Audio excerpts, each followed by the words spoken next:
Good morning and welcome to Newsfirst Prime Time Sunrise. Today is the 26th of March 2014. A very good Wednesday morning to you. I'm Katharina Chang. Let's take a look at what's making headlines this morning.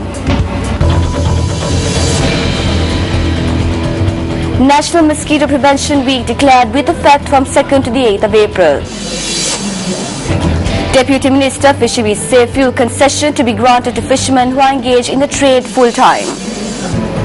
Farmers' pension for the month of February can be obtained from post offices from today. Trade union of nurses attached to hospitals of the central government continues. The search for missing Malaysian airlines resume after weather conditions in southern Indian Oceans improve. And now taking a look at those stories in detail. Angry relatives of Chinese passengers aboard the missing Malaysia Airlines plane produced a written statement and they handed it into the Malaysian embassy in Beijing yesterday. The relatives have been demanding an explanation from the airline as to what has happened to their loved ones and accused Kuala Lumpur of cheating. A video shot with a mobile phone and provided by a group of family members who call themselves the Malaysian Airlines Family Committee showed relatives handing the statement to a man who identified himself as the second secretary of the Malaysian embassy in Beijing. It was not possible to verify what the statement said or whether it was the same statement the group had earlier published on the microblog of the Malaysia Airlines MH370 Family Committee. In that early statement, the group described the Malaysian airline government and military as executioners who constantly tried to delay and deceive them. A Malaysian embassy official told Reuters by telephone that officials were still handling the matter and had yet to release any information publicly.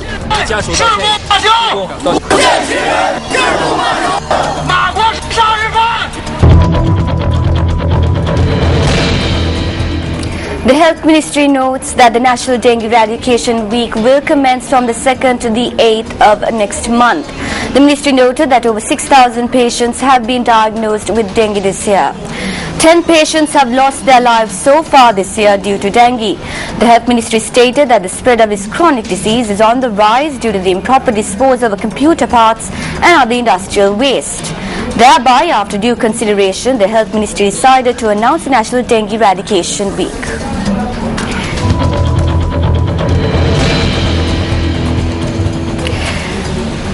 Now moving on to news, we now have District Secretary of Gaur, Ravindra Heva, with us to know about the preparations undertaken in the Southern Province for Provincial Council elections. We have already taken all the steps to ensure free and fair election by this 29. Now we have already arranged 703 polling stations and where 809,000 voters to be use their voting right. So we have deployed both civil and police cadres to ensure free and fair election, and we have already mobilized nearly 15,000 government officials to conduct this election in Gaur administrative district. So now, according to information sources, all the stations and the environment for fair election is now ensured. So we are ready to commence related works.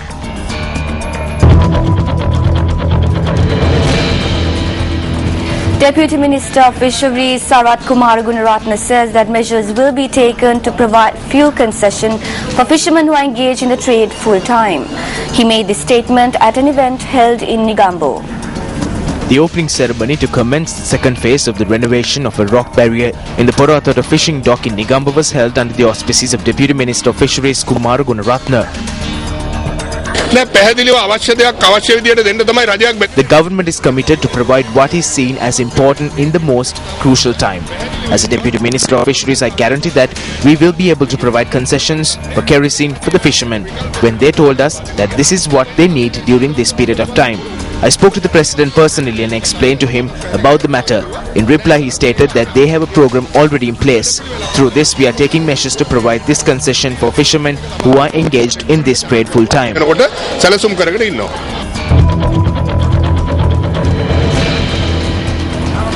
The Director General of the Agriculture and Agrarian Insurance Board, Pandaka Veerasinghe, says that the pension scheme allocated for the month of February can now be obtained through postal offices. So actually, today 128,000 farmers eligible for getting pension from the 3,700 post office in the country. So actually, so we have issued the identity card and a passbook for them, so they can produce that document to the post office and get their pension.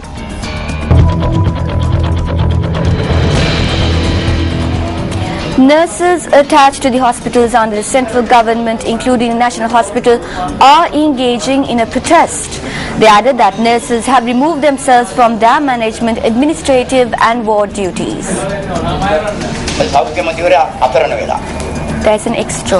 Now the health minister is helpless. He's not taking a decision. We pity him. If he can take decisions like a minister, none of these problems would arise. The GMOA is a trade union. We are a trade union too.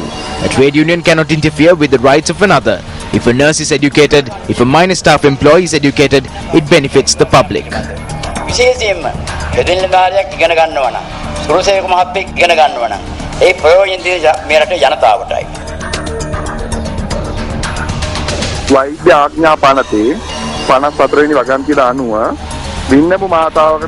According to the 54th section of the Medical Act, only doctors and midwives are allowed to deliver in labour.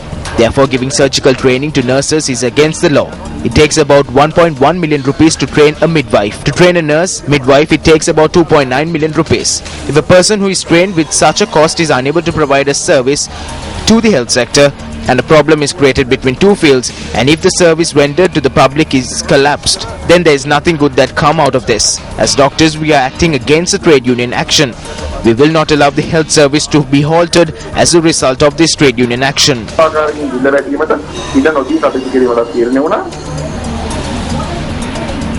Meanwhile, the Ministry of Health says that the committee appointed to decide whether to grant nurses with surgical training is due to forward its report in 2 weeks. Well, that comes to a close for this edition of Primetime Sunrise. It was a pleasure having you with us. For the Newsfirst team, I'm Katarina Chang. Have a pleasant day ahead. Hotline 0114 896 896. www.newsfirst.lk. Feedback at newsfirst.lk.